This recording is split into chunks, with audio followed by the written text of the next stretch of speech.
The Inkpulp Podcast. This is the Inkpulp Podcast. Comics, hip hop, life.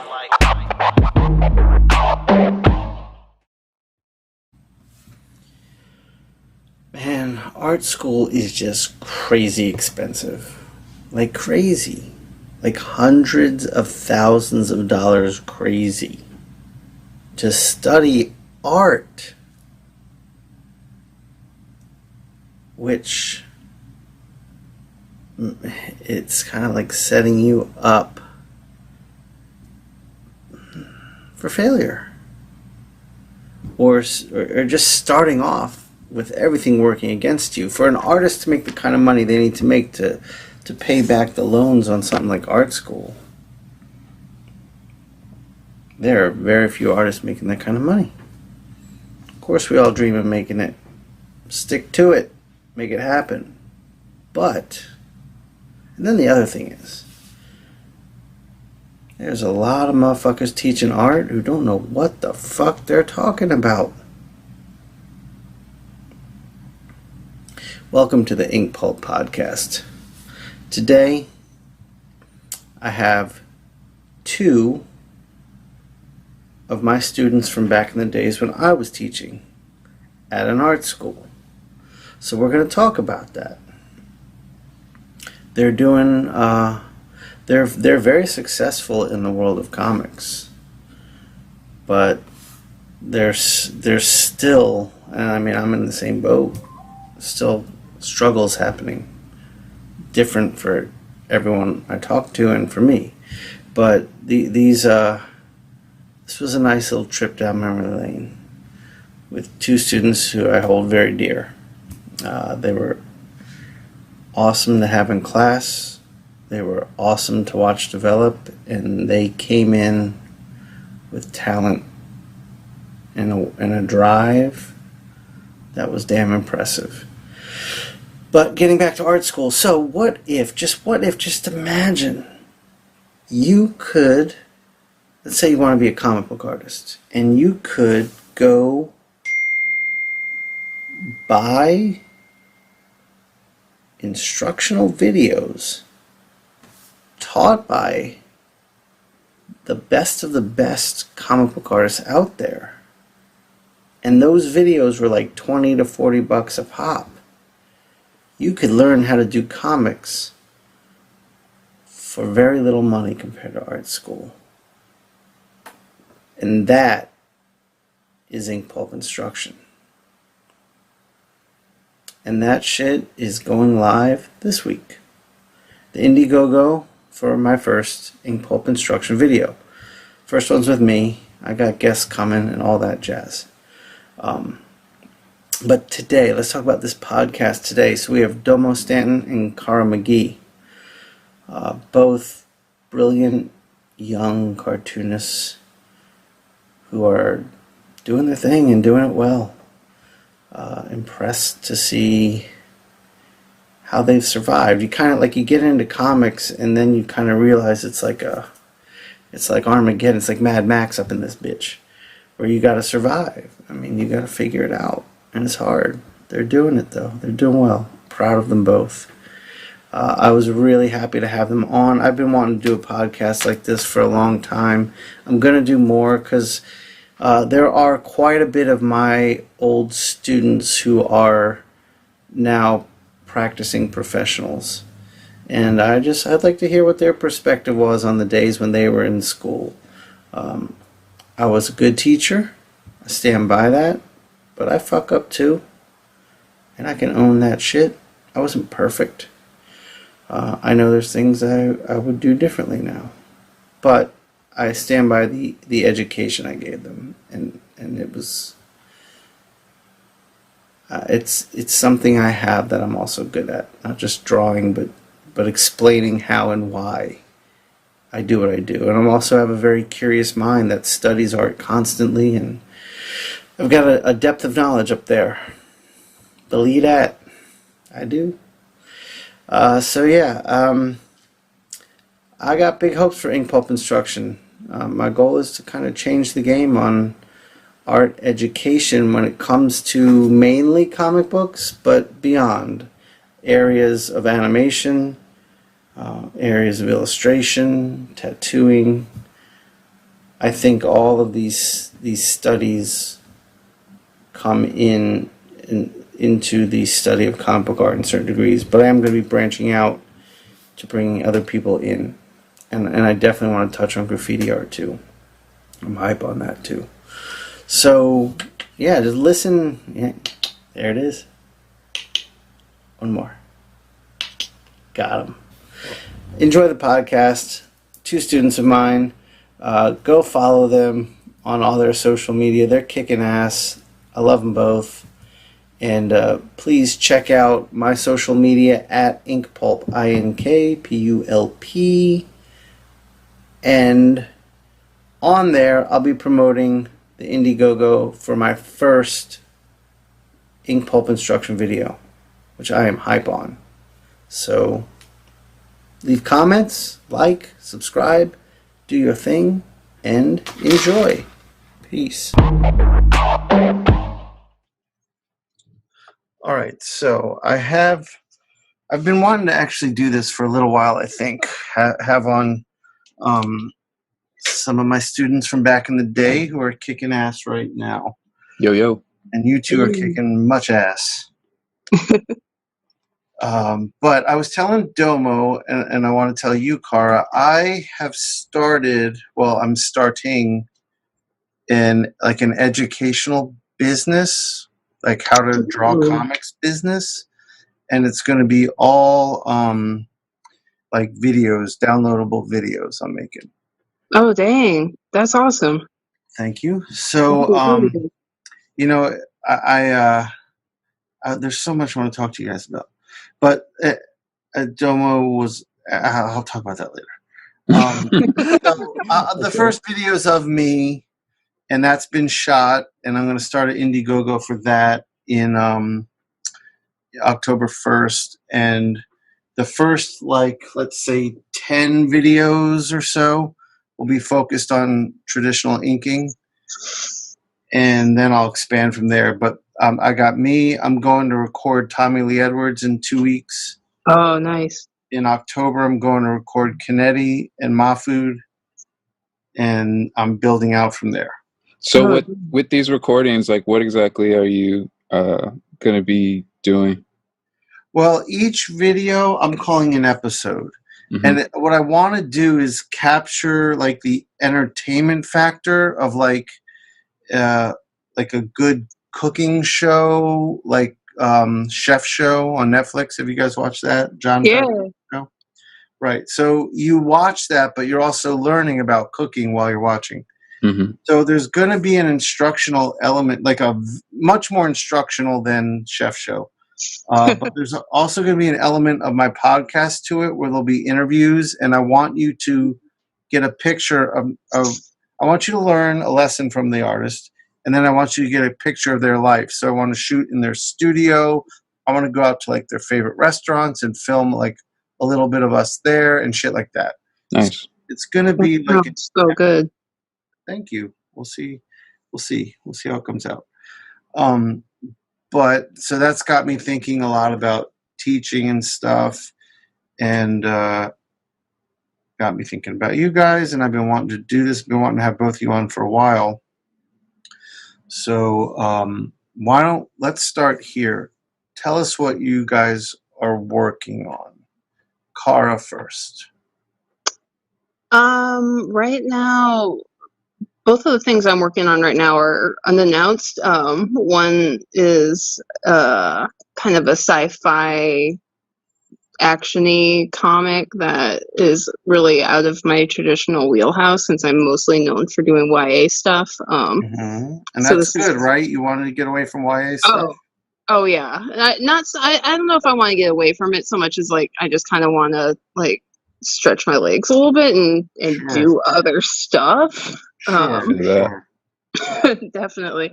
So I'm having a lot of fun doing that. I just finished the first issue literally yesterday. So I'm really Can you excited. say who it's for, like publisher-wise, without saying what it is? Yeah, it's with Comixology. Okay, cool. Awesome. And then you said you're working on something else too? Yeah, I mean, the other one I'm supposed to get the scripts this week, and that's for a YA series, but it's for a pretty major license that I'm really excited about. Nice. Okay. Yeah, And is that through a book publisher or digital publisher? that one's through book. Okay. Yeah. I don't think I could say what publisher without giving too Okay. much away. That makes sense. But it's YA, but it's still pretty actiony, so I'm Mhm. excited about that one too. Nice. Okay, awesome. And Domo, tell us what you're working on, and then I got some questions for Cara. And then I'll have questions for you. I mean, all right, then hold on. Let me ask Cara some questions. Yeah. All right, so Cara, you've been working a lot for digital publishing, correct? Or not a lot, but a good bit. A good bit. Like for a long time, I was working on a series for Webtoon, and unfortunately, that was going to be my real first non-YA thing. That was my first pitch that ever got picked up that I had written and all that. You wrote that one. Yeah. Nice.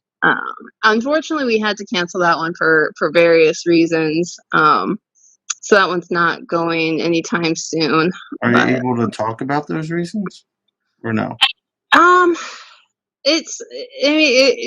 There were some conflicts with the writer, and Okay. it was it was just kind of a tricky situation all in all. But I got all the rights back for the story and everything, because what happened, because again I say the pitch was one I wrote and I came up with, and then when they actually accepted the pitch, I kind of panicked at the idea of having to write an entire series. Oh no, Cara! I know. Oh. So I had a writer come help me, and unfortunately that didn't work out. So now I'm like, well, maybe this is a sign that I should have just done it all myself. Yes, it is a sign for that. You should know that. Mm-hmm. True. You know that. I know. Do you like working for digital publishing? Like, you enjoying that platform?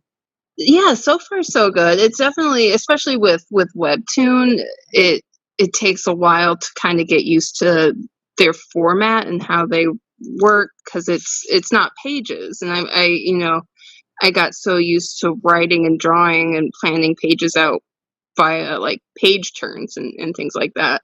Right.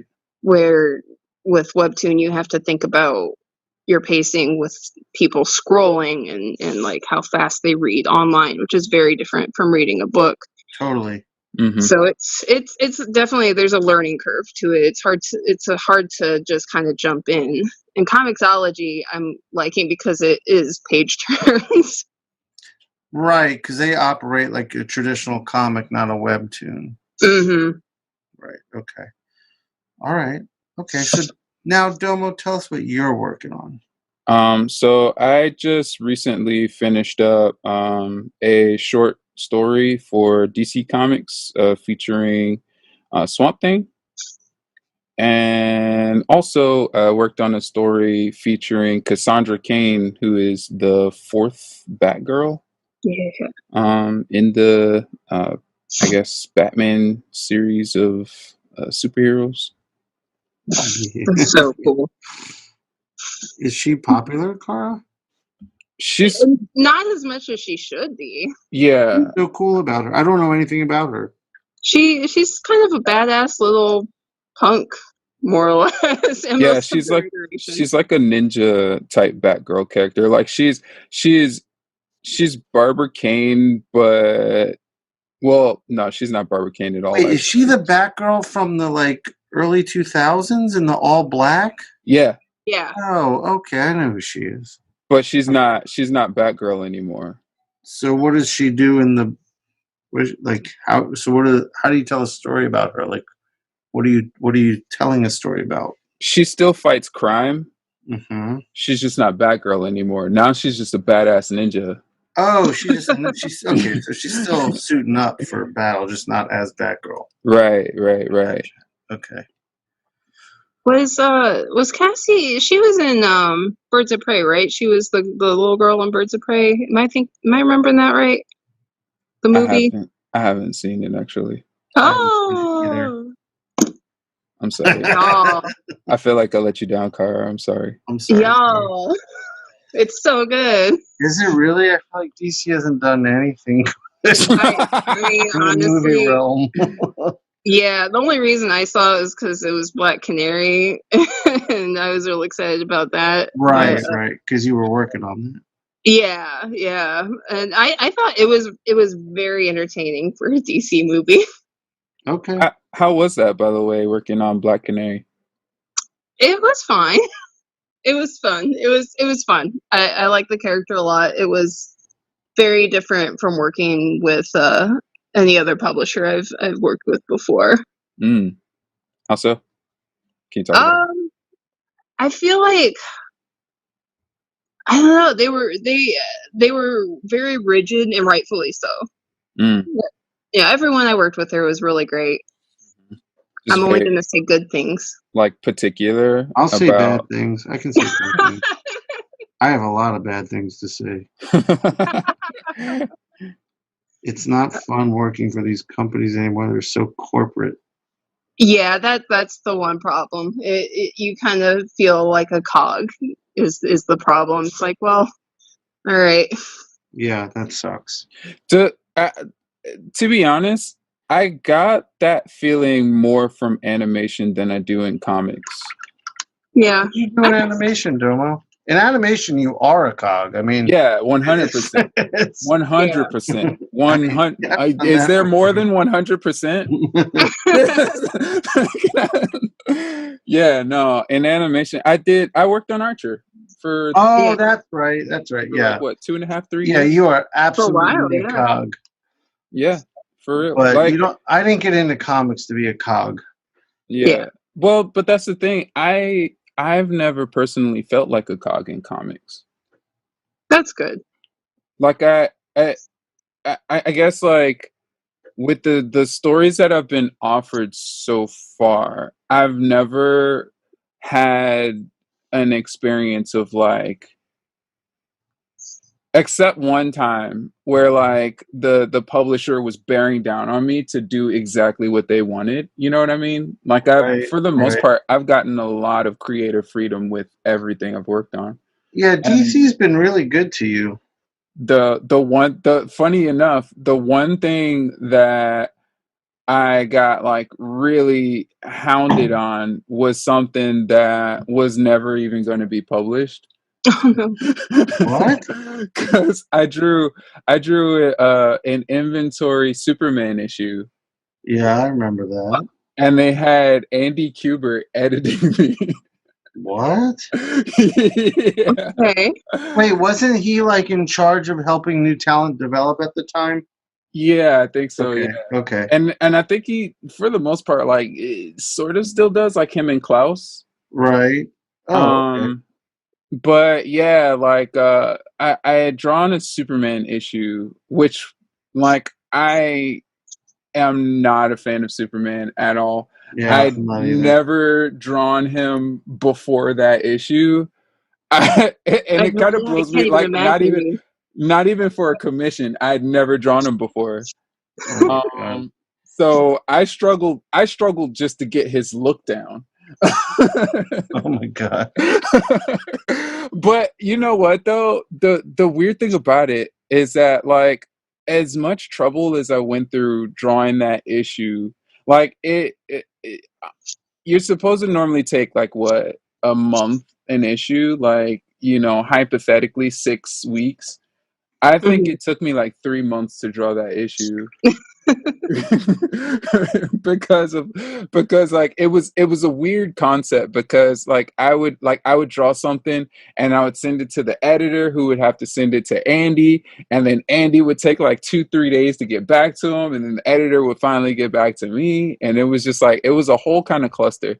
Wow. But I mean, at the end of it, I feel like as much as I went through with it and getting like Andy's notes and like kind of going through that process of kind of hating the whole process, it actually made me want to draw Superman more. Is that weird?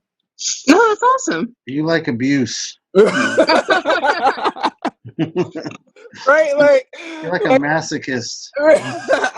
I felt like strange about that. Like I was like, huh, why I'd never in my life ever had any aspirations of drawing Superman, but after this experience, like I kind of want DC to give me a Superman book now. They should. I it's like with Black Canary, during the whole process, it was great. Like they let me get away with more than I thought they would, like designing the look of Black Canary and like drawing Wildcat like really sexy in my eyes and all Oh, of you it. got to draw Wildcat? That's cool. I did, yeah. For like 2 pages. I was very excited about that. Um and it was great. What kind of was disappointing was when the book was released. The whole time I'm working on it, I'm like, I really want to be part of promoting this book. I want to like go to the stores and like really talk it up, and I felt like there was just no promotion that happened for it, and I was like, oh. Well, I mean, I spoke to you during this time, and this is a big problem I have with the publishers right now, is they make the writer the star, Mm-hmm. and the writer really is doing like not like the amount of work a writer does compared to an artist is crazy how much more an artist does, but it's also the artist is the one telling you the story. Mm-hmm. Yeah. And they treat I don't know, they just treat the writers like they're the star and we're just there to serve the writer, and that I have an issue with. That's kind Yeah. of fair. I will say that, like, even when I got a chance to draw Sandman, like there was there was a lot of publicity that went out, but most of the publicity starting out featured the writers like hanging out with Neil. Neil Gaiman See, and that is some bullshit, man. Oh, yeah, it infuriates me even like doing this. in like the at the very first promotion at San Diego Comic-Con when they were starting to announce everything, and they invited my writer Nalo Hopkinson, amazing person by the way, I love Nalo to death, but they invited her out, flew her out, put her in a hotel and everything, and like at first I didn't know if I was going to be able to go, and they were like, oh okay, no worries, and they had like all of this like interviews and like panels and stuff featuring Nalo and everything. But if I didn't go, they were completely fine with it. I ended up being able to go, so like I could get in on the interviews. But if I hadn't gone, like they wouldn't have really cared. Yeah. That's a major problem. Yeah. Major problem. Yeah, I can't be cool with that. So, I mean, Domo, you were asking me what I was working on, and I was saying I haven't really worked in comics in probably about 2 years now, and sitting back and like seeing how the industry's working and not getting work and all this stuff, it's kind of rough to hear that, but it's true. I mean, this is what they're doing now. So what was the last thing that you worked on? The Juggernaut annual. And that came out 2 years ago. I was working on it exactly 2 years ago. Right now, yeah. So it's been a while. But I want to know from you guys So you both were students of mine at SCAD. We should kind of tell this story a little bit, I think. You both majored in sequential art and had me as a professor for a lot of your classes. Yeah. Yes. Mhm. Yeah. Like 90%, I think. What? Like 90% of my classes. Cara, you definitely did. So what are your thoughts on art school and Oh no. what? Why oh no? Honestly, Sean, Yeah? like I think I say this to you every time I see you, and like you kind of sweep it under the rug, but like it's true. I don't think I would be where I am right now if it were not for you, like in general, like period. Hmm. Like I personally was lucky enough to have you as a professor. Otherwise, like my SCAD experience was horrible. Like Okay. honestly, like I appreciate that. I don't agree. I think you'd be where you are without me, but I appreciate it. What was horrible? I didn't learn anything. Like honestly, I think if I wasn't still, I graduated in 2009. I went to SCAD in 2006. Now 3 years, right? That's weird. So I originally went to ACA, Atlanta College of Art. Right. Hmm. And then Atlanta got bought out by SCAD because Atlanta decided after 100 years they fulfilled their commitment to society, I guess, and decided to close. I don't know what. I'm sure So SCAD had some bullying involved in that. I don't Yeah. doubt it. I don't doubt it. And so Atlanta ended my freshman year. So my sophomore year, I went to SCAD, and that's when I met you. That's when Tommy and David introduced me to you. So, Right. so Right. then after that, like, I went through my education and everything through SCAD. So I feel like I graduated in 2009. I'm still paying off school loans.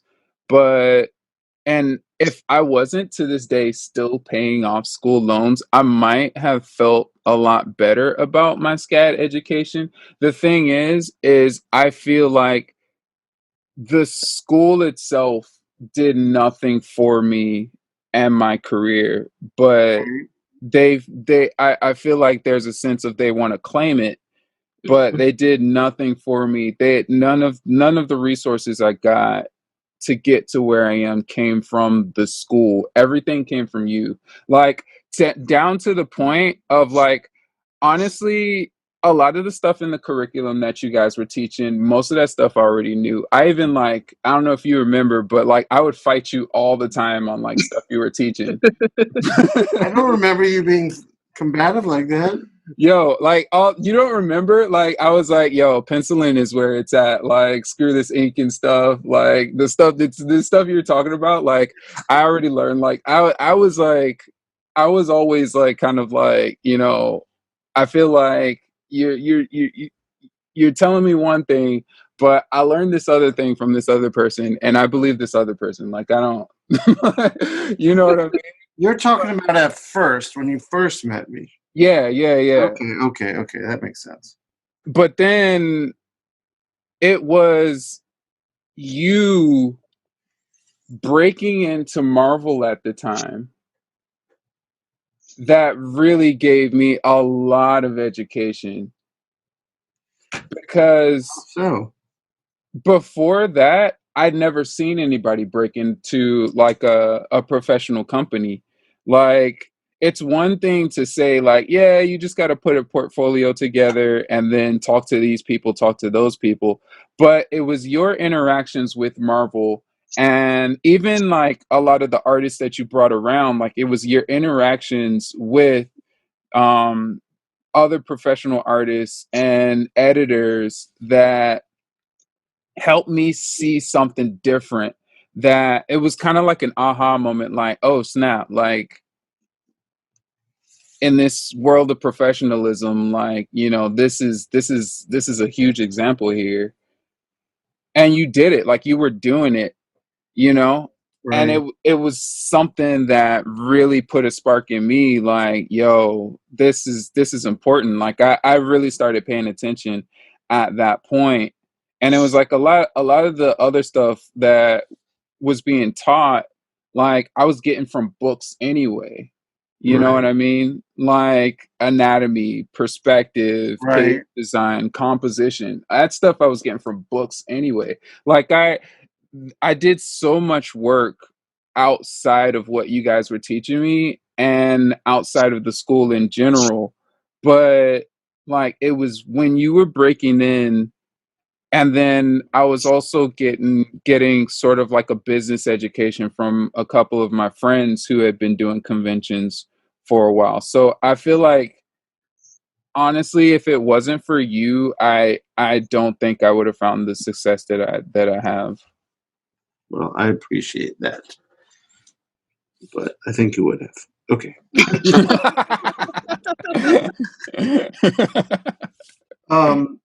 Do you mind sharing what your school loans look like every month?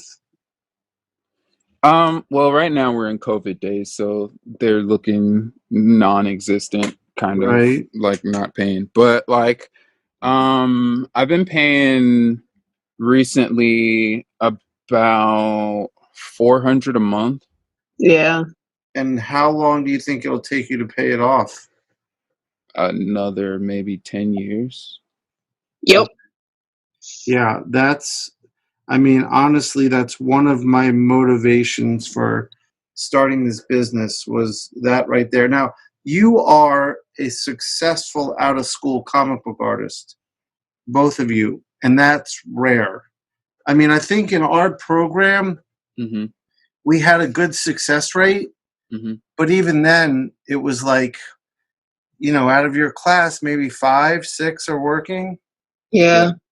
I mean, we had a small class to begin with, though. Like when I graduated, I think in our major, it was literally only me, Tommy, David, and Joy. Right. Okay, but so out of Out of us, I'm the only one. right. All right, so out of my tenure at SCAD, I think there's maybe 10 of you all that are working Mm-hmm. in comics. Right. I mean, some are working in other areas, but in comics, maybe. How do you feel about that? Me? Yeah.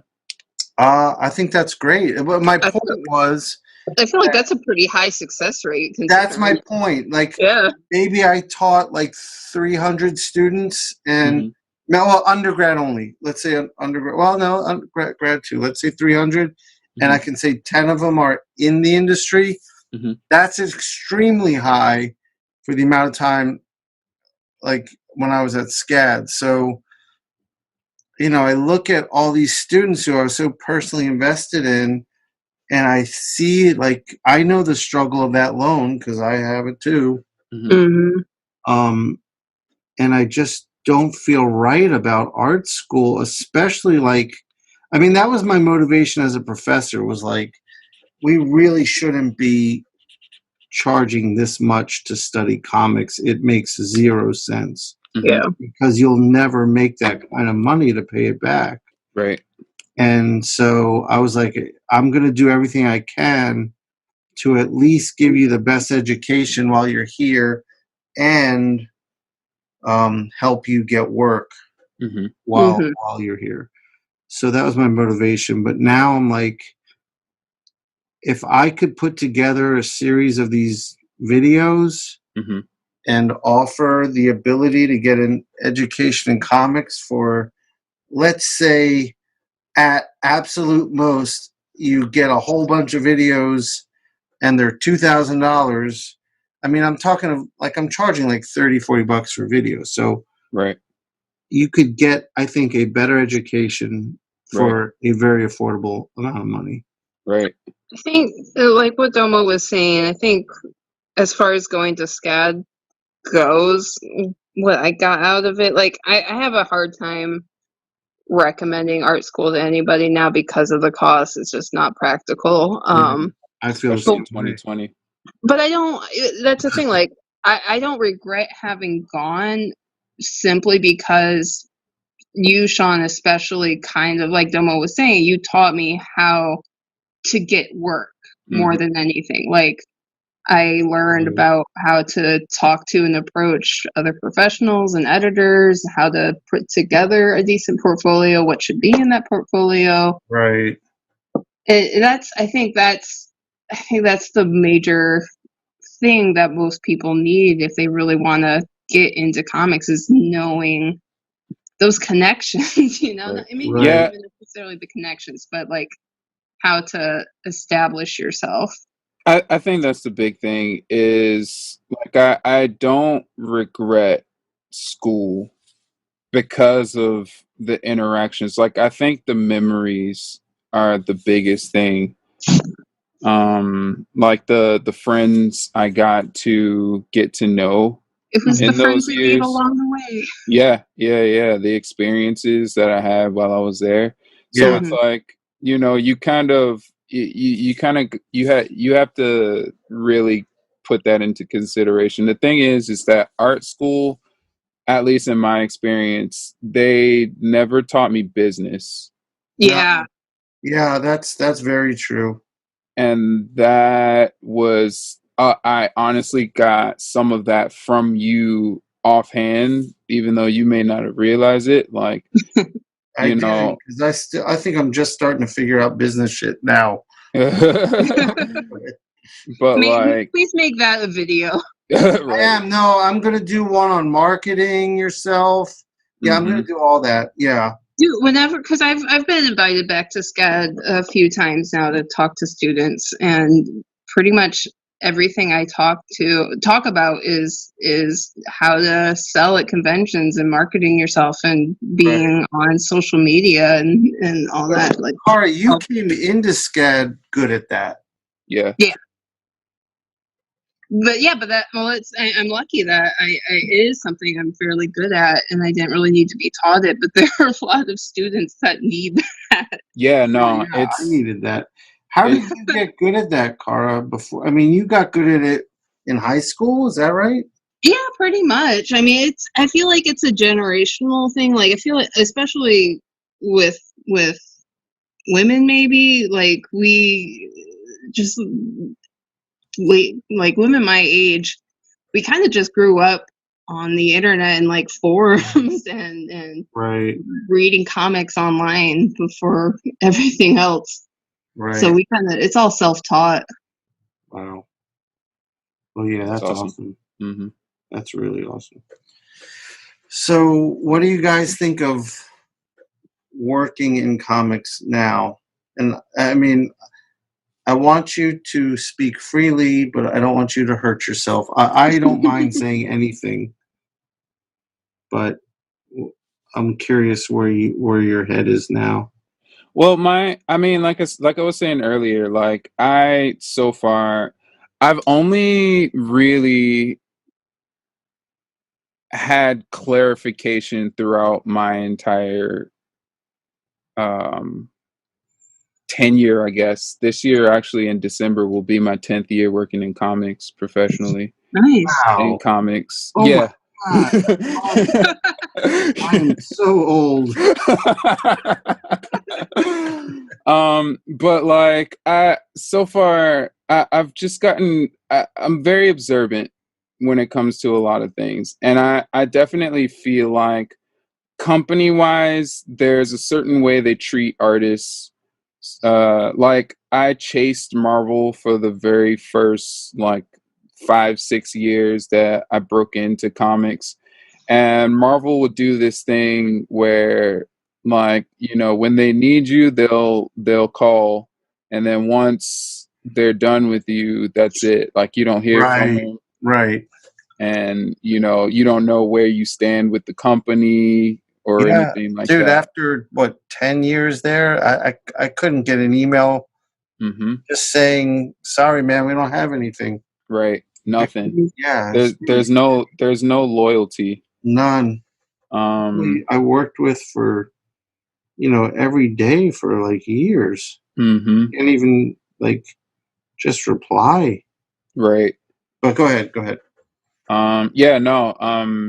And that kind of put somewhat of a sour taste in my mouth, considering like the relationships that I felt like I built there. Yeah. And I know you like definitely relate to that. Yeah, for sure.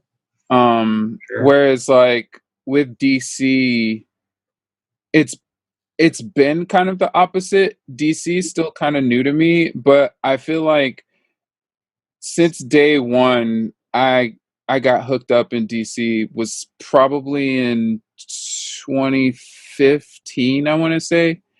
So the way I got hooked up with DC was actually through June Brigman. I love June so much; she's the best of all times. But Marie Javins, who is now the editor in chief, Yes. at DC, Yes. at the time was working with Ben Caldwell on a series called Prez, Prez. Mm.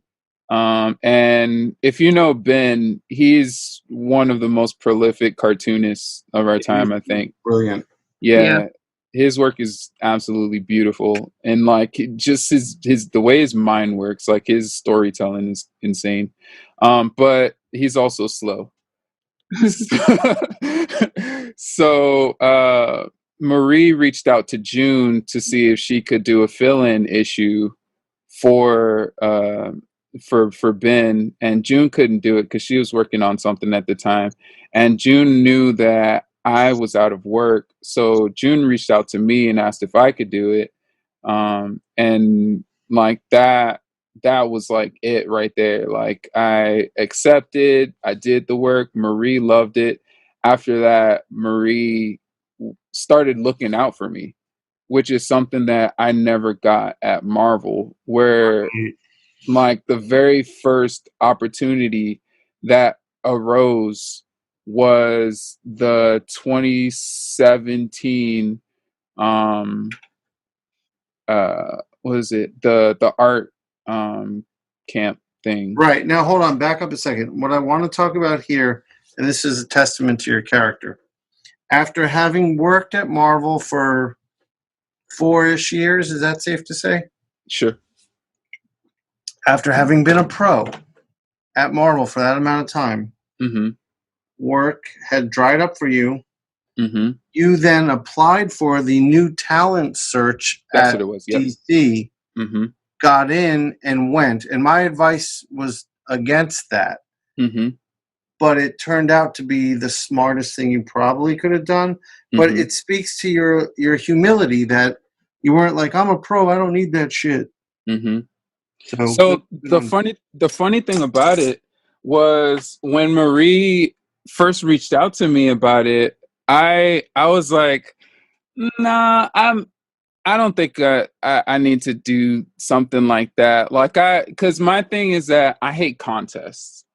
Like anything that smells contesty to me, I'm not about it. Like I'm not about that whole like American Idol, like right. You know, Earn your shit. Thousands of people apply, only 3 get in. Like I hate that type of stuff. Me too. But it was funny because when Marie reached out to me about it, she's like, "Hey, so we're having this talent thing. Like, you should sign up." And that's what I told her. I'm like, "No, I'm not really into it." And she's like, "Hey, sign up." I was like, "Okay." Cool. I'm glad she looked out for you like that. Yeah. And like ever since, like I did the program, I went and they liked my work. They gave me Sandman. Well, first before Sandman, they gave me Superman, the inventory issue. Then they gave me a Catwoman story. Then they gave me Sandman. And like when I'm not working, I get an email like, "Yo, how you doing? Like, are you available right now? Like, let me see what we can do." Like they actually actively reach out to me and like have been looking out for me in terms of like keeping me fucking awesome. Working. That's really cool. Yeah, that's great. That's great. Yeah. So the company taking care of you, which I felt a complete lack of after a while for me. So I'm glad to hear that they are doing that.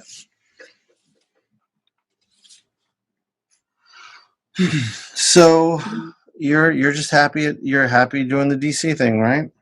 Yeah, yeah. But the thing is that like because of you actually, and like a lot of other pros, like at now I've been working in the industry for you know, as long as I have, like I definitely recognize the fact that despite the company, you know, putting forth a lot of effort into me right now, I know that's not going to last forever, right?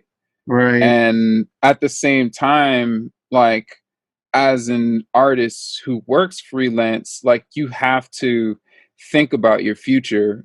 Right. Like, you know, I'm not gonna be able to do the 4 week deadlines my entire life. You know what I mean? Yeah, I can't do that. I can't. My current contract, I made it so I have 2 months on each issue, and I'm so happy. Nice, nice. Yeah, I kind of got just totally tired of trying to like sacrifice quality to meet deadlines. Mhm. Yep. I don't want to do that at all anymore. Right. Go ahead, Domo. Go ahead. You were saying. Yeah, no, it's just that like I felt like trying to think of ways to grow my brand as an artist has been really important for me as well. Right. Just recently. Because I think and you can probably, both of you guys probably can relate to this, but like I feel like by the time I broke in the industry, a lot of things changed in Yeah. terms of how you break in, how you Yes. stay in, Yes. how you gain popularity as an artist. Like I find that now the internet is so prevalent, Yeah. and like the amount of likes and follows and stuff you get can almost be like, you know, a currency Yeah, it is. in Absolutely. this industry, you know. For sure. So that's kind of why I started my Twitch channel. And have you noticed your Instagram grow since you started that?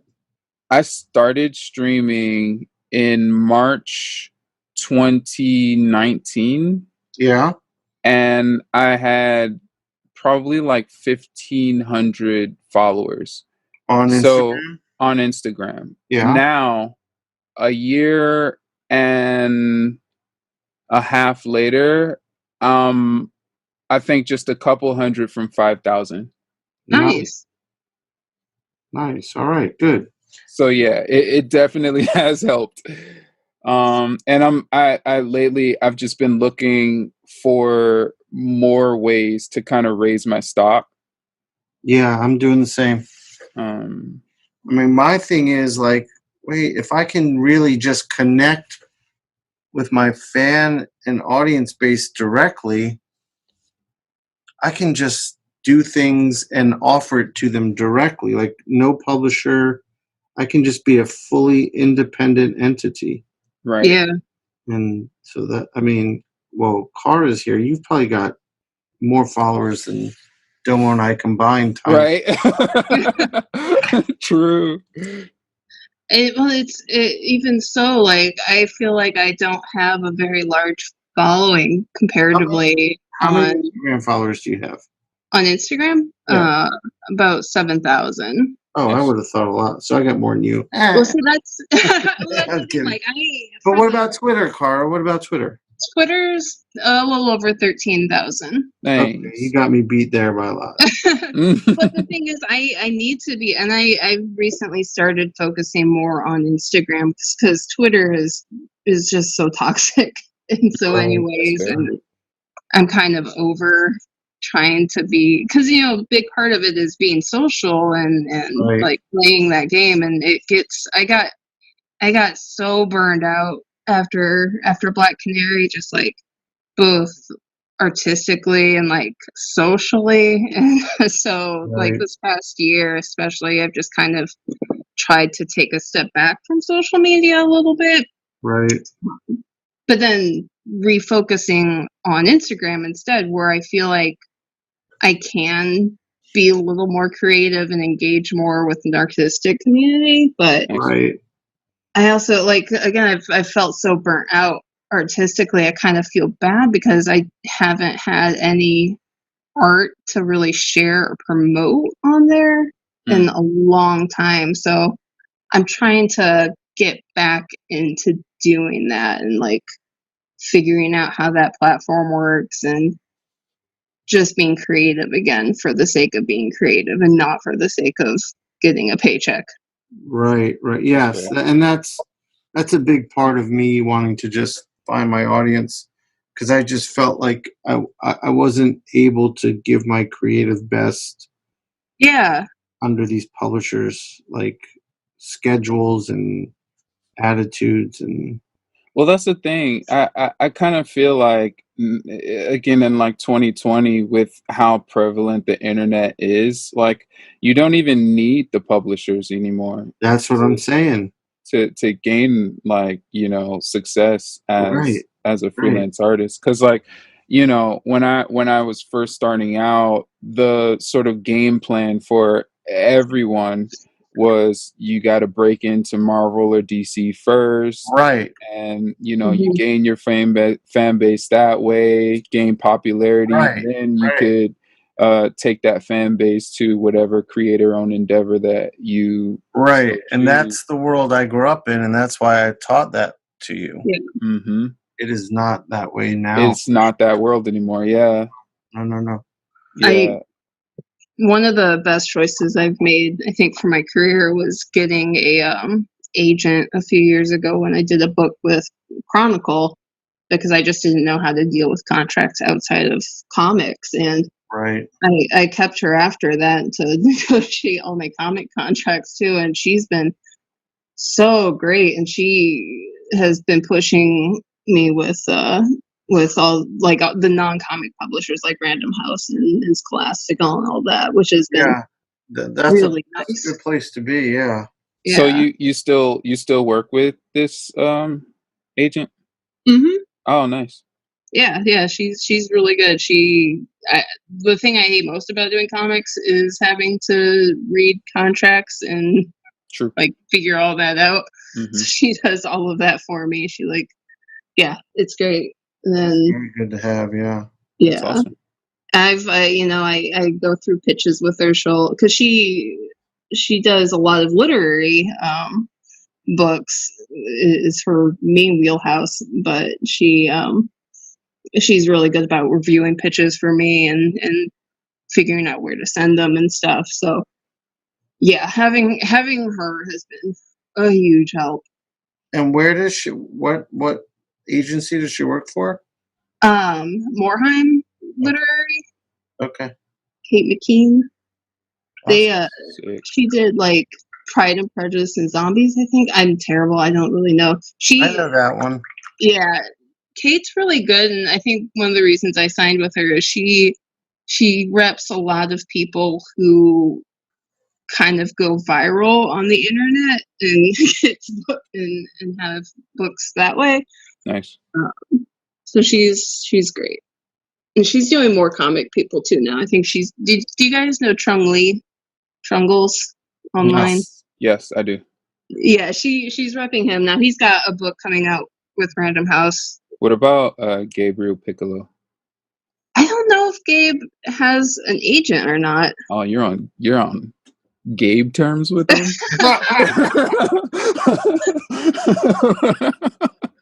Me and Gabe, we were cool. Oh, snap. I got to meet Gabe a few times during okay. Comic-Con and New York Comic-Con stuff while promoting. I mean, a rock star here. I was about to say, like, I knew I was in a call with the famous Cara, but I didn't know I was in a call with the famous Cara. Like, holy crap. No, I'm nowhere near on Gabriel Piccolo levels. I don't even know who that is. I'm sorry.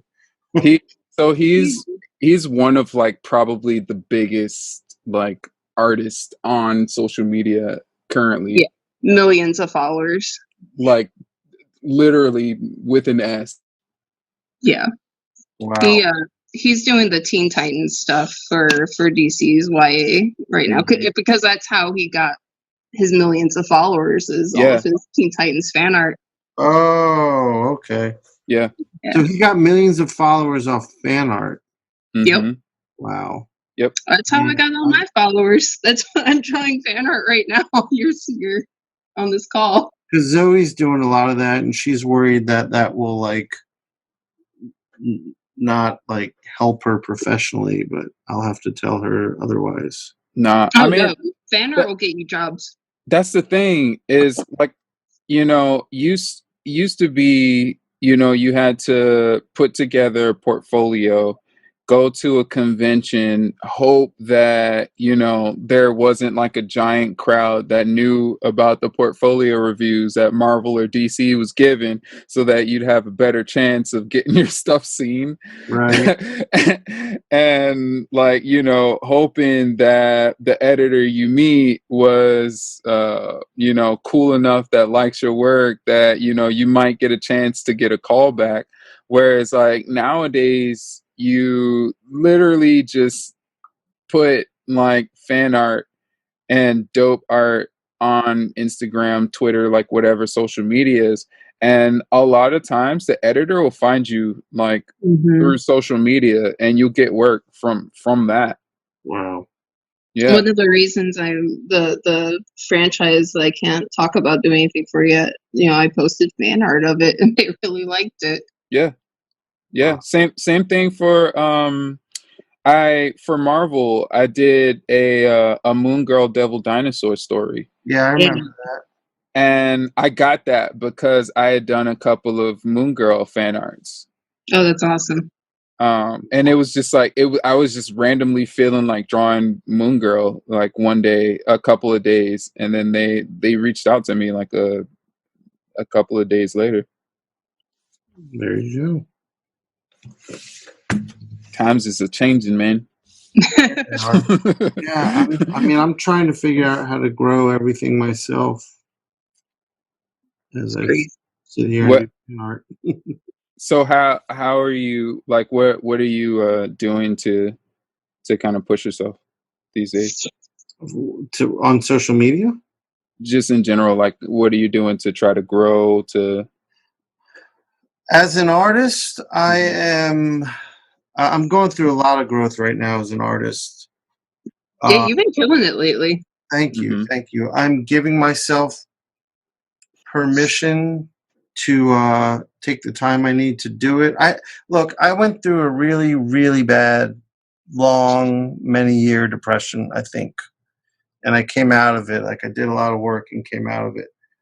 And I had lost the joy of like drawing every day. It was just a job. Yeah, and then I was never able to support myself with it like the way I needed to, having a family and all. And I was just drawing to get deadlines done, to get paychecks, and still struggling. And it was just, so when work kind of dried up and I was depressed, and I took a big self-inventory, and then I started really working on myself, and I was like, I have to start finding the joy again in my art, because actually, you guys don't know this, I applied back to SCAD. Oh, wow. I actually remember I was listening to one of your episodes. Okay. Episodes. Okay. You talked about it, yeah. So that was really hard and depressing, and the interview was so it was so clear to me it had gotten even worse since I left. Oof. Like, I'm going to be unhappy for the rest of my life just teaching at this school. Yeah. Right. I was like, I can't do it. And I just said, wait a minute. I had been beaten down. I didn't even realize I had the skills that I had anymore. So I was like, wait a minute, Shawn, you're good. You've got skills. You've got knowledge. Put it to use. What can you do? And I just started making a list of anything that came to mind that could make me money using my artwork. And I just started putting like energy into each one of them a little, as much as I could. And I started making some money, and I started making not good money, but I was working less and making more than I had in comics. And so my whole plan was to find a way to make a living and make enough money that I could do the comics I want to do the way I want to do it. And over the past few years of exploring all these ideas, I mean, a big idea was to do this educational business. But I've just kind of like really discovered, like, I want to just be fully independent. Nice. Yeah. And figure out how to survive that way. Mhm. But finding the joy again in my artwork was a big part of it. Allowing myself the time to study as I'm working instead of just getting it done. Yeah. Was a big part of it. Nice. And so that's all that's helped me considerably. Having like going through that like kind of depression right now myself, like just not finding any joy in my work anymore, or like having the time to appreciate doing art. Right. Like it's really encouraging hearing and seeing you coming out of this and really producing some really amazing work lately. So right. I honestly just appreciate you being open about it and talking about it. Oh, well, Same. thank you. Yeah, and that's kind of why. Oh, sorry. Go ahead.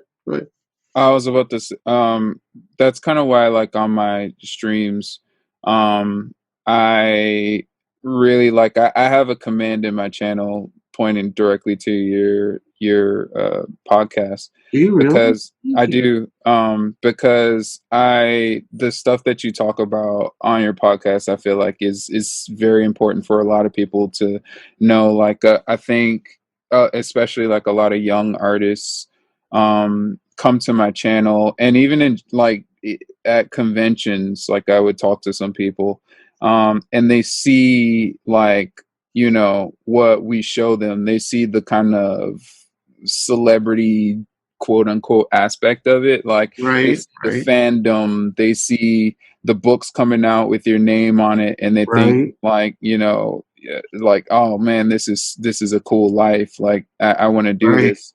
But they don't see the struggles behind the scenes that, like, you know, trying to make a living, doing this type of work, as a freelancer, as a father, as a husband, as, you know, somebody with mental health issues, as somebody, like, you know, who has a dream but it's not going their way. Like, I feel like a lot of the stuff you talk about on the podcast are so important for people to understand about. Yeah, I mean, it's not an easy way to live doing this, for sure. I've definitely, you know, I've had other bros and peers like kind of not come at me aggressively, but like tell me that I overshare too much on social media, which is probably true sometimes. But I also have a lot of people, a lot of young adults and teens and stuff will come to me at conventions and be like, hey, I just really appreciate you being so open and honest about when you struggle and all that. I had it was really cute. One year at Emerald City Comic Con, it was a year my mom was actually there helping me out just because she kind of wanted to see what it was all about. So it was really cute. And this guy, he's probably 15 or 16. He came to the table and he brought me a huge plate of Rice Krispie treats. And he was like, I know you have Crohn's disease, and I know these are safe for your stomach because I have Crohn's disease, and hearing you talk about it and what you go through has just helped me a whole lot. And my mom like broke down crying. Oh, that's awesome. That is so sweet. Well, so it's beneficial to kind of air this stuff. I agree. And I mean, what I've realized lately is if you choose a path of positive thinking, your life will turn for the positive. And it's absolutely true. And that's what I've been really kind of focused on. Like, one of the things I said was I want to start a side of my business where I'm working with a bunch of rappers that I love on projects that I love, and like living that sort of lifestyle of like going to recording studios and going to concerts, like backstage, and being involved creatively on some level. Nice. And Yeah. I put that thought out into the universe, and literally within a month, I was starting to get contacted by, at first, some smaller acts that I did, like really small, like I had no idea who they were, but was happy to work with them. But very quickly after that, one of my favorite rap groups of all time contacted me.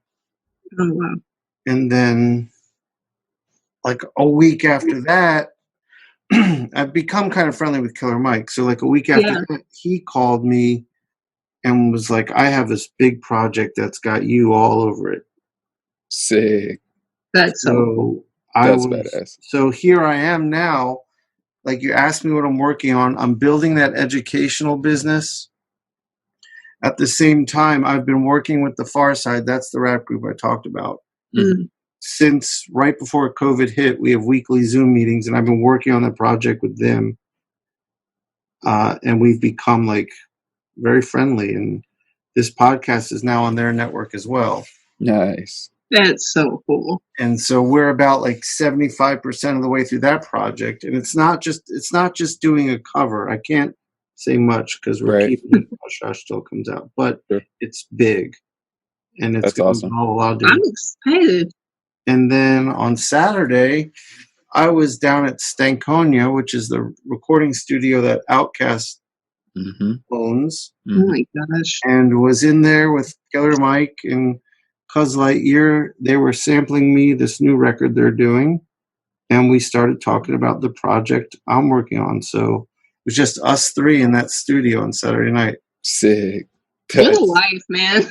Dude, but that's what I'm saying is I stopped thinking negatively. I started thinking positively. I put like action to my thoughts, and it just starts to happen. And so here I am. You know, I'm not seeing any money from any of this yet. Right. But I'm also confident that all of these things are going to be really big financial successes for me. Right. That's awesome. So, and then that's going to allow me to do my own comics too. So, positive thinking. It's important. It's powerful. Tangentially related, please tell me more about the Blood and Crips Cola. Oh, okay. So if you watch Killer Mike, he has a Netflix series called Trigger Warning. And it's kind of like a docu-series. It's really awesome. It's fun. It's funny. It's worth watching. But one of the things he did was he wanted to help the Crips in the area of town he's from and grew up in have a legitimate business. So he thought about, you could put your drug dealing skills to use in selling soda. So he helped them develop, like they show them cooking it and making it in their kitchen. Oh my gosh. And that was how Cripicola was born. And then he realized that, well, what are the Bloods going to do now? So he went over and had a meeting with like one of the Atlanta leaders of the Bloods, told him what he was doing with the Crips, and said, I want to do that with you. And that's how Blood Pop was born. So they have these pop-ups all around Atlanta where they sell these sodas, Bloods and Crips next to each other, selling legit sodas. And it's becoming a big business. Jay-Z just rapped about it in his latest single. Wow. And it's blowing up. What'd you say, Cara? That's amazing. Like I thought it was like a gag thing, but that's no. So cool. It's not. And so, like I said, I was with Killer Mike Saturday night, and as we're leaving, he's like, "Hold up!" and he gave me a 6-pack of three Blood Pops. The Cripicola is like a grape soda, and the Blood Pop is like a cherry cola. Nice. So they're made with like pure cane sugar, no high fructose corn syrup, none of that shit, which I really don't want to put in my body anyway. Right. And they are fucking delicious. Nice. They really are That's so delicious. cool. So that's what those sodas were. So if you watch Trigger Warning, right? Some I'll people, have to, do that now. yeah, I recommend that series. It's really good. Really, really good. I never even heard of that. Watch it, Domo. You were never big into hip hop, were you, Domo? Dude, I've always been into hip hop. What do you mean? Well, you look like you were the way you dress and stuff, but whenever I try to talk hip hop with you, it was like I was speaking another language. You know why? Why? Because I don't know if you remember. Well, obviously you probably remember this, but like, so back in school, you remember when we used to have like our quiet like work days? Yeah. But like I would always be kind of like in my headphones, like like rapping like or like singing super loud. Yeah. So where I'm from, when you're like When you say where you're from, you're talking about Southeast DC, right. Okay. when you're like singing stuff out loud, most of the times when the teacher speaks up and they're like, "Hey, what are you listening to?" And then like you tell them like, "Oh yeah, I'm listening to like Lupe Fiasco. I'm listening to Eminem." They're like, "Oh, well, let them sing it." And you're like, "Oh fuck." And then you just get quiet. So then like every time you would ask me like, "Yo, what are you listening to?" I'm like, "Nothing." Like You're like trying to like find someone I can talk to hip hop about, and you're saying, "Yeah."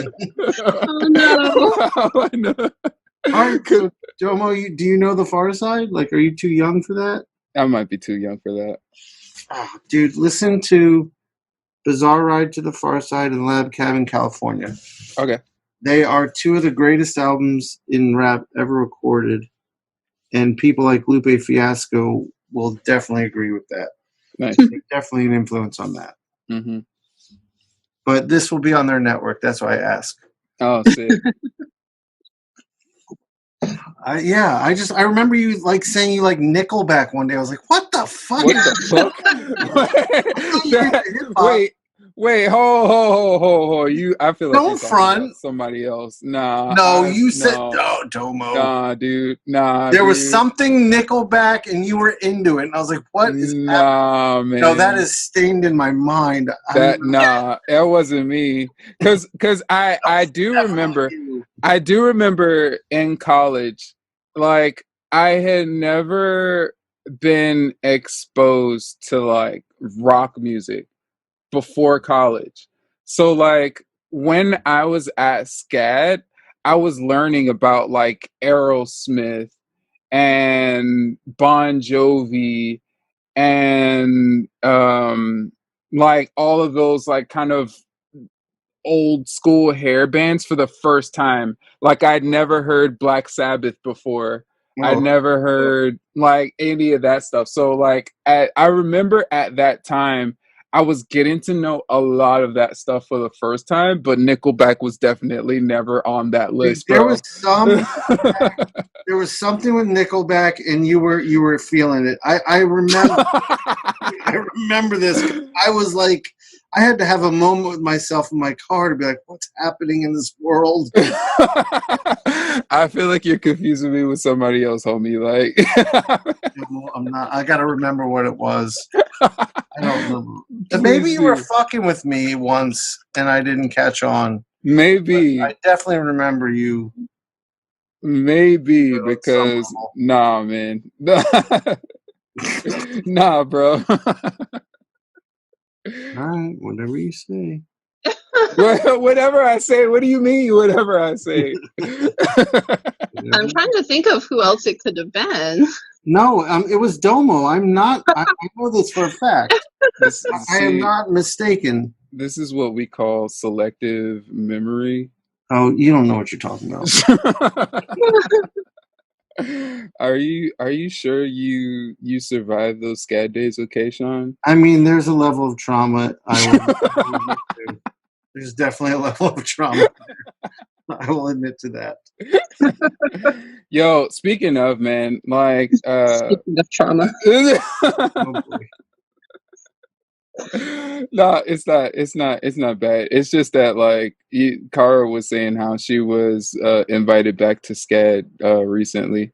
Yeah. And I was invited. Pat Quinn invited me back there. I think this was probably 2 years ago now. Yeah. Or maybe no, this is longer than this I is was gonna maybe. say it was like 2 years since I went to Atlanta. So Yeah. yeah, I this is remember this. probably like Well, 4 years ago, 3 or 4 years ago, because I think I was still working on Starbrand at the time. yeah, you were. I remember this. Yeah. And like just setting foot in that place again was very scary. Why? I don't know. I had a weird like it looked completely different. Like they remodeled Yeah. everything. Like I Yeah. think when I went there, the building itself was white, but Yeah. then when I returned, it was black. Yeah. And like it was really it honestly it was kind of scary just like being up in front of the class. Like I felt like I had just been there as a student not that long ago, and for me Right. to be up there in front of the class then like actually as an expert was like scary. I think what was scary about it for me was thinking about all of the artists that Shawn had brought in for us. We were students like Canetti Hmm. and all of them, and like, oh my god, I'm not on Canetti level. Why am I Right, here right. longer? Well, all right. First of all, don't compare yourself to Eric. No, Nobody's no, on community level. Nobody's on that level. That's no. but I get the point. Yeah. Speaking of Eric, Yes. I'm starting to take on the 90-minute sketch moniker. I saw that on your portfolio there. I was going to ask you about that. Yeah. So recently, um, like as a way for me to kind of try to step my game up, and like I feel like I've been working professionally now for like almost 10 years, and like I understand anatomy, perspective, page design, all that stuff. But Wait, Domo, hold on. Oh, wait, go ahead. Okay, go ahead. but No, at my this screen froze, and I looked up, and I realized it had been recording on a frozen screen, and I didn't know how long that had been happening, but it just flipped back. So oh, we're good. okay. Go ahead. But I feel like I've never sort of tested myself in a Right. way. Like I've been drawing and doing everything I know, but I was really inspired not only by Eric but by Kim Jung-gi, Yeah. and the way they think. So like I wanted to sort of test myself to see like what I could do without a pencil. Right. So I started doing 90-minute sketches Right. just to kind of get an idea of like what I can do. And I feel like for the most part, I'm learning a lot about myself as an artist and what I can do with my hand. Like it's That's such a great. weird concept to think about, right? But like you ever get those moments where you have an idea in your mind of what you want something to look like, but Yeah. then once you put it on paper, it's like, wait, that's not That's every day. that's not at all what. So I've been kind of putting that to the test. Here's my so this is like my I don't know if the camera's on me right now, but this is like sort of my 90-minute sketchbook, and you can kind of see some of the sketches I've done. So I wanna kind of go towards the back because these all of these drawings here I did with no pencil whatsoever. These are just straight up ink, just to kind of really test myself on like. Hold on, because it's freezing again. It's not flipping over to you. I was gonna say I can't see Domos. Yeah. I wonder if it's Domo. I'm gonna press pause on this, and then I'll press record again. So hold on one sec. All right, sorry about that. Do you remember what you were saying? Yeah, I was showing off my 90-minute sketches. Can you see them? Yeah, totally. So with a lot of these, they're just like an hour and a half drawings of no pencil sketch whatsoever, just straight up inks, just to kind of see what I could do with it, you know? Um, kind of test out my knowledge of anatomy and proportion, character design, stuff like that. Is that straight Um, brush? no, it's just this Copic multi-liner pen. Oh, nice. That's What all I use. size? 0.5. Okay. Yeah.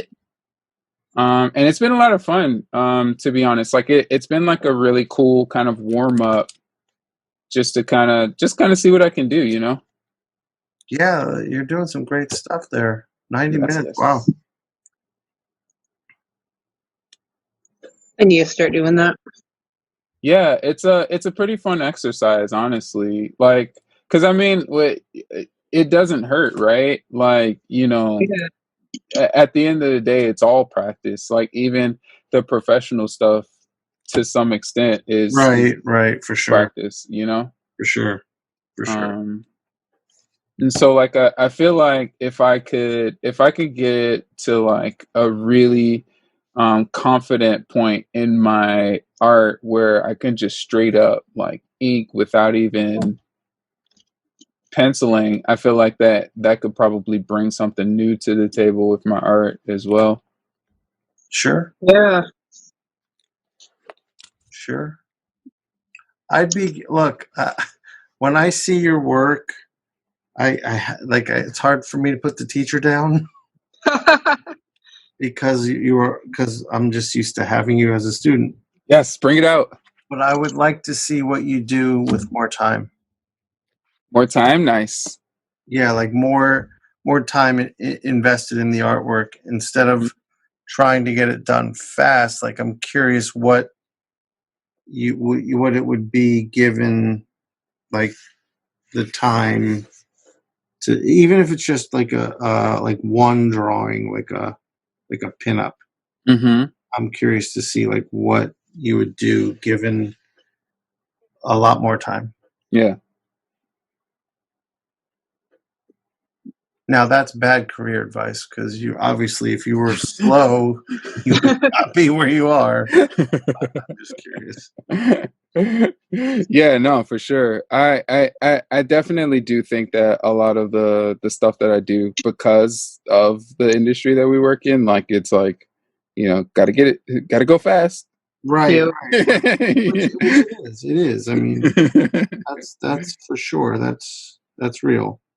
I feel like I've been so frustrated with a lot of my work because it feels like I have kind of fallen into those like routines where everything is just shorthand and it doesn't feel as creative as it Mhm. should be a Right. lot of times. I'm like, man, this page, like, and I'm the type of person, after I've turned something in, I can't look at it. I can't read my old work anymore because I'm like, oh, I could have done this so much better. And, you know, Yeah, I'm the same Mhm. way. I'm the same exact way. Well, but I don't think you're an artist if you don't think like that, though, right? Like at the Right. end of the day, if we're not growing, we're dying. Right. that's true. Yeah. Yeah, you're absolutely right about that. I will say that's what I meant when I was talking about feeling like a cog, like it was just hurry up and get it done and turn it in. Like, Mm-hmm. and I was done feeling that way and feeling like my work was not my best. Yeah. So do you have anything at all that you've done in your career that you can still look back on and be proud of, or not so much? Yes. I mean, I'm really proud of what I did with Batman. I killed myself on that. I had a looser schedule. I had like a 5 or 6 week schedule on that, Mm-hmm. which was still working like 7 days a week and long days, but the material was a lot more fun to draw. So that stuff I still stand by. Nice. And I did an issue of Scarlet Witch. I think was really Oh, yeah. interesting. There was a lot of fun visual stuff to play with. Um, I'm trying to think. There's probably a couple other things I just can't think of off the top of my head that I did. It was not Mother Panic, I can tell you that. So why is that you're not proud of Mother Panic?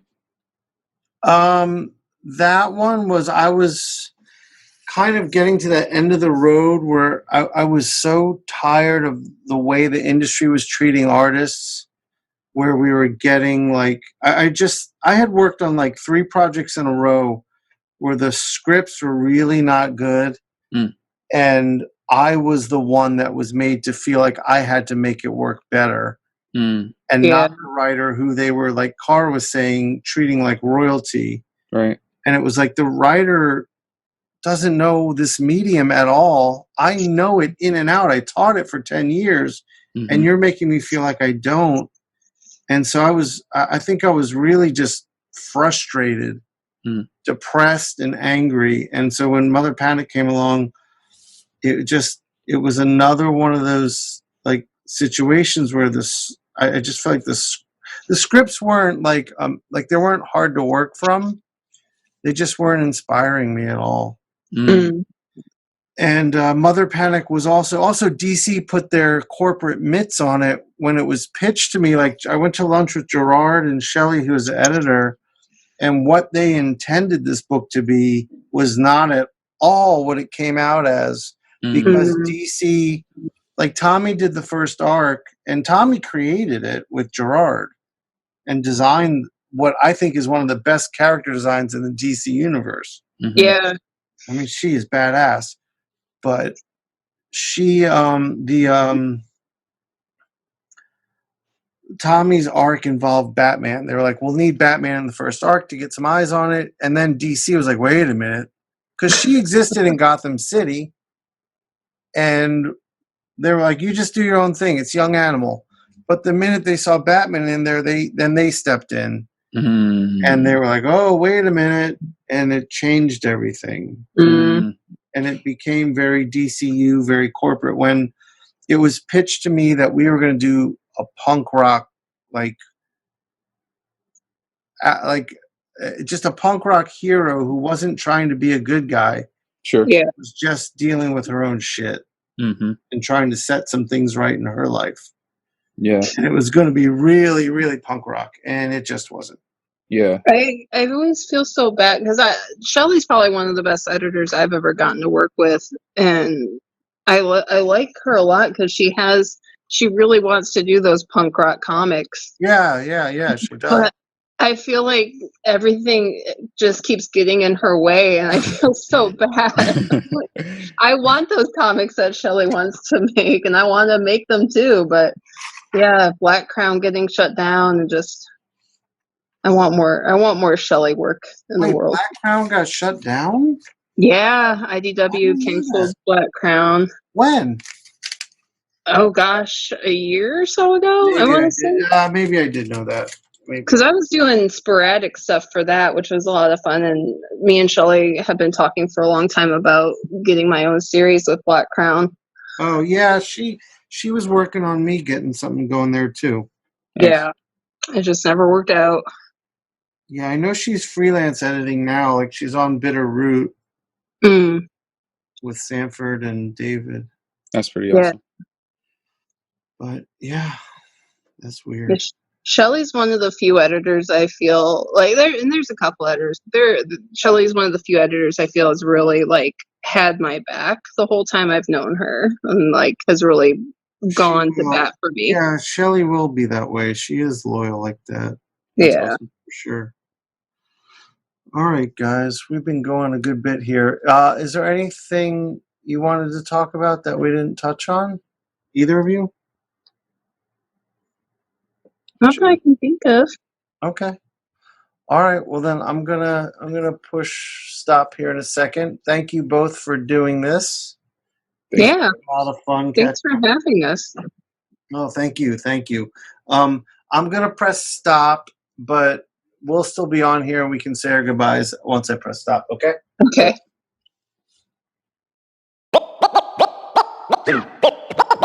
This is Inkpulp Podcast. This is the Inkpulp Podcast. Comics, hip hop, life.